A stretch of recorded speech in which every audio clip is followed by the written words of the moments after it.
सपना हम तुम्हें जीने नहीं देंगे, तुम कितनी भी कोशिश कर लो जीने की और आगे बढ़ने की, हम तुम्हें नहीं बढ़ने देते। शादी में जा रही हो ना, अच्छे अच्छे साड़ी पहनकर सुंदर सुंदर डांस कर रही हो, सुहागन बन रही हो, हम तुमको इस तरीके से नहीं जीने देंगे। हम तुम भाभी भाभी अंशु की और अंशु की फैमिली में क्या चलता है पता है? अंशु की फैमिली ने कसम खाई है कि हम सपना को जीने नहीं देंगे, क्योंकि सपना पतियों को खा गई, दो दो पति को खा गई, मतलब मेरी बहन के बेटों को खा गई। उनकी फैमिली में यही चलता है। तो भाभी, दारौट चैनल मैं नहीं बताऊंगी कि आपने मुझे दिया है, क्योंकि उससे मुझे गालियां पड़ेगी। दारौट चैनल मेरे पास है, लेकिन मैं बताऊंगी नहीं बताऊंगी। हेलो फ्रेंड्स, राधे राधे, जय श्री कृष्णा। जैसा कि आप सभी को पता है कि सपना ने कॉल रिकॉर्डिंग सुनाई थी, अंशु के बारे में भी बताया था, अपने भी बारे में बताया था, जैसा कि उनके सास ससुर उनके साथ क्या सब करते थे और अंशु के साथ ओठों पर पुच्ची करते थे। क्लियर बोल रही हूँ, साफ सुथ बोल रही हूँ, बिल्कुल भी नहीं छुपाऊंगी एक शब्द भी। तो जैसा कि आप सभी को पता है, इतने दिन से जो कंट्रोवर्सी चल रही है, ये ना रुक रुक कर ये सब क्या चल रहा है समझ में नहीं आ रहा। आप लोग वीडियो पूरा लास्ट तक देखना, पॉइंट टू पॉइंट बात करूंगी। आज अंशु का चेहरा कैसे बदल गया, अंशु इतना गलत अपनी भाभी के बारे में कैसे बोल सकती है। तो अंशु, जो भाभी ने तुमसे सवाल किए थे कि अंशु अगर तेने मुझे जरा सा भी माँ माना होगा, जरा सा भी भाभी माना होगा, तो तुझे जो भी है, मैंने जो कॉल रिकॉर्डिंग सुनाई उसका सच हाँ या ना में बदलेगी, हाँ बोलेगी या ना बोलेगी, बताएगी अगर तू सच्ची है तो अंशु ने उस सवाल का जवाब ना देकर, कल उनका वीडियो आया है, इन लोगों ने ना कसम खाई है, अंशु की फैमिली ने कसम खाई है, सपना हम तुझे जीने नहीं देंगे। तू कितना भी सोच ले आगे बढ़ने की, तूने हमारे 2 बेटे खाए हैं, बेटे मतलब बहन के बेटे खाए हैं, हम तुझे जीने नहीं देंगे। तू कितनी भी कोशिश कर ले, साड़ियाँ पहनेगी, शादी में जाएगी, फंक्शन में जाएगी, डांस करेगी, नहीं करने देंगे। जब तू खुश दिखेगी तभी हम रो रो के वीडियो बनाएंगे। तो क्या समझती है हम सिंपैथी लेंगे?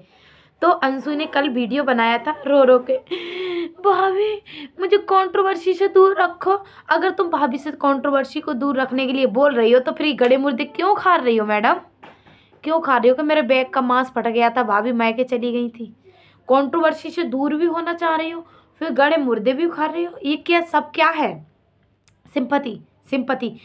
जब भाभी ने तुम्हारी ने आज से करीबन 8 दिन समथिंग 5-6 दिन हो गए उस वीडियो को डाले हुए, और भाभी ने एक सवाल ज़रूर किया था कि अंशु अगर तेनू मुझे माँ माना है तो मुझे सवाल का जवाब जरूर देगी।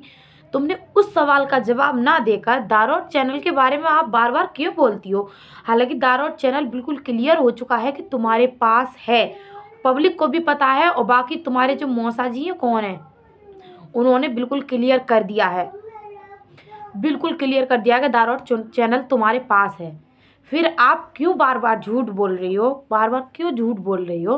मेरे पास दारौट चैनल नहीं है। भाभी प्रूफ दे दो, भाभी हर चीज़ का भाभी पे प्रूफ मांगते हो। जब भाभी प्रूफ रखती है तो फटती है, जैसे घड़ा फटता है वैसे फटती है। क्यों? जब भाभी ने तुम्हारी कॉल रिकॉर्डिंग सुना दी तुमको, उस दिन से नहीं बुरा लगा? कितने दिन हो गए तुमने वीडियो हालांकि तुरंत ही देख लिया होगा अपनी भाभी का, उस दिन से तुमको बुरा नहीं लगा? आज 5-6 दिन बाद आई हो, जब तुम्हें लगा यार कोई टॉपिक नहीं मिल रहा, यार ये सपना इतनी खुश क्यों है, शादी में गई है। अंशु बेटा एक काम करो, तुमने ब्लॉग देखा अभी सपना का? सपना शादी में एंजॉय कर रही, मजे कर रही। एक काम कर, तू रो रो के जल्दी से वीडियो बना और अपलोड कर दे, और भाभी की जितनी बुराई करनी हो कर दे, और दारौट चैनल के बारे में भी छोड़ दे, ऑडियंस को भड़का दे जल्दी से, ताकि ऑडियंस सपना को गाली देने लग जाए। यार तुम लोग क्यों नहीं जीने दे रहे हो? उसने सब कुछ छोड़ दिया यार, वो अपनी बच्चियों के लिए खुश रह रही है, वो अपनी बच्चियों के लिए। कब तक रोएगा इंसान, कब तक रोएगा? एक बात बताइए, मुझे एक सवाल का जवाब चाहिए अंशु से। वैसे अंशु किसी के सवाल का जवाब नहीं देती हैं, अपनी भाभी के सवाल का जवाब नहीं दिया तो ऑडियंस के सवाल का जवाब क्या देंगी? फिर भी मैं एक सवाल ज़रूर करूँगी अंशु से। अंशु एक बात बताइए, सपना रोएगी, धोएगी, सब कुछ करेगी, क्या उसके पति दोबारा वापस आएंगे इस दुनिया में लौटकर? नहीं आएंगे ना। तो फिर उसको क्यों रोना, जब उसको पता है कि मेरे पति अब इस दुनिया से बिल्कुल अलविदा हो गए, अब कभी नहीं आएंगे, तो उस चीज़ को याद करना ही क्या है? हालांकि सपना आपको भी भूल चुकी है, आपके मम्मी पापा शिवपुरी वाले सास ससुर को भी भूल चुकी है, क्योंकि उसको पता है ये जो अंशु की फैमिली है ना, वो अब नहीं मिलने देगी सपना को और सपना के सास ससुर को। एक नहीं होने देगी। इन लोगों ने कसम खाई है कि अब हम सपना को शिवपुरी में नहीं जाने देंगे और ना ही इन दोनों को एक होने देंगे। तो वो नहीं हो रही, आपकी बात मान ली उसने, वो अच्छे से जी रही है भैया। वो लाख बुरी है, उसने बहुत बुरा किया यार। मानते राजवीर जी को फंसाया था, मिस्टर पड़ोसी तुम्हारे कहने पर बोल रही हूँ मैं, मानते राजवीर जी को उसने फंसाया था। वो ढोंग करती थी, बीमारी का बहाना बनाती थी। अब तो नहीं बना रही ना, अब तो तुम्हारे कलेजे में छेद नहीं करने आ रही ना पड़ोसी। फिर तुम्हें क्या है मिर्ची लग रही है? सपना ने इतने दिन हो गए कॉल रिकॉर्डिंग डाले हुए, तुम्हें आज याद आया था कि नहीं? अंकल जी एक बात बताओ, सपना ने तुम्हारे बारे में इतनी गंदी गंदी बातें बोली हैं, क्या तुम ऐसा करते थे? सपना के ससुर जी बोलते हैं, पड़ोसी एक काम करो, तुम जल्दी से वीडियो बनाकर डाल दो और बोल दो ऐसा कुछ नहीं करते थे। वाह पड़ोसी वाह यार, तुम कैसे उन दोनों अकेले रह रहे हैं, कैसे तुम लोग फ़ायदा उठा रहे हो उनका। ऐसा कोई इंसान नहीं है बूढ़े माँ बाप सास ससुर का फ़ायदा नहीं उठा रहा, बस सपना की कमज़ोरी की वजह से फ़ायदा उठा रहे हैं। आज सपना उस घर से नहीं निकलती ना तो कोई फ़ायदा नहीं उठाता। सपना को मजबूर किया था, सबसे पहले तो सास ससुर की ये गलती है कि सपना को मजबूर किया था उस घर से निकलने के लिए। आज सपना उस घर में रहती तो सास ससुर के लिए एक शब्द भी कोई नहीं बोलता। आप लोग नहीं चाहते सपना खुश रहे, आप लोग नहीं चाहते, ये मैं बिल्कुल बोल रही हूँ। तुम्हारा मांस फट गया था, बैग का मांस फट गया था तुम्हारा, भाभी ने तुमको नहीं देखा, मैं क्या चली गई थी? ये भी बता दो मैं कि क्यों चली गई थी? कुछ कारण भी होगा, कुछ कारण भी होगा। नहीं पता कारण? आपको ये भी कारण नहीं पता मेरे पापा ने मेरे साथ क्या सब किया था?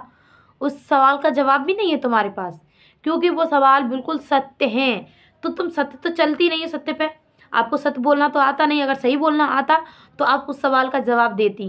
हालांकि आप उन सवालों का जवाब ना देकर आप उन्हीं के ऊपर, सपना के ऊपर दोबारा से ब्लेम ठोके जा रही हो।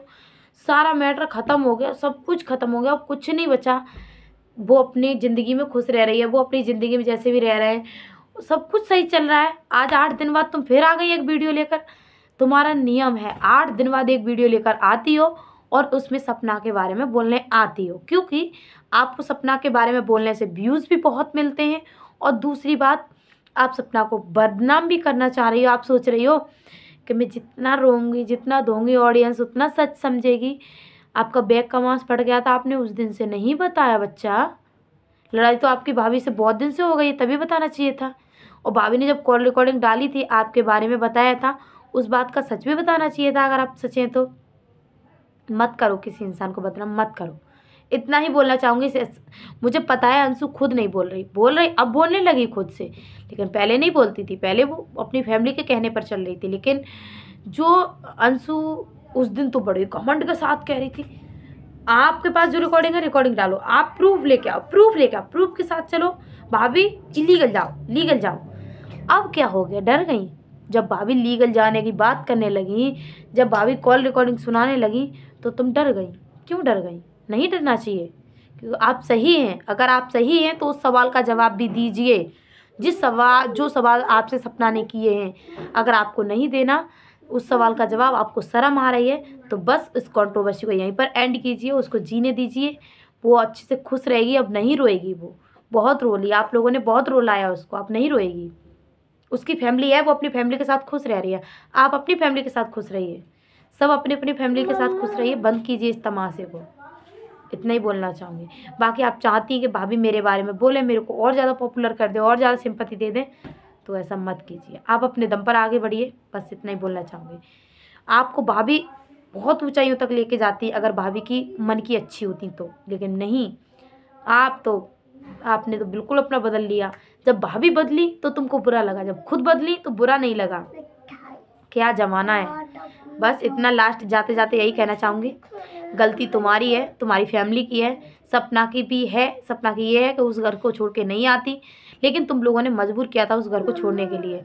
बाकी जीने दीजिए, अब वो अपनी लाइफ में आगे बढ़ रही है, जीने दीजिए।